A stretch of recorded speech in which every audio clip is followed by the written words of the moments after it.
दरम्यान मुंबईतील रस्त्यांची अंशतः जुनी कामं होईपर्यंत नवीन रस्त्यांची कामं हाती घेऊ नयेत असे आदेश विधानसभा अध्यक्ष राहुल नार्वेकर यांनी मुंबई महापालिका आयुक्त भूषण गगराणी यांना दिले. मुंबईतल्या रस्त्यांच्या कामाबाबत विधानसभा अध्यक्षांनी आज विधिमंडळात मुंबईतल्या आमदारांची एक बैठक बोलावली होती आणि या बैठकीत भाजपचे मुंबई अध्यक्ष आणि आमदार अमित साटम यांनी केलेल्या मागणीनंतर विधानसभा अध्यक्षांनी रस्त्यांची जुनी कामं होईपर्यंत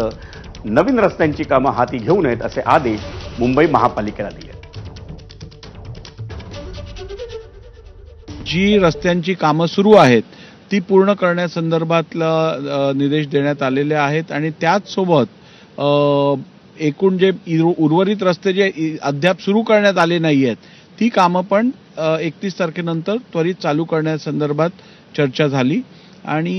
सकारात्मक चर्चा झाली आणि मुंबईकरांना लवकरच सुंदर असे कॉन्क्रिटाइज रस्ते प्राप्त होतील आणि जी प्रलंबित कामं आहेत ती पण पूर्ण झालेली दिसून येतील.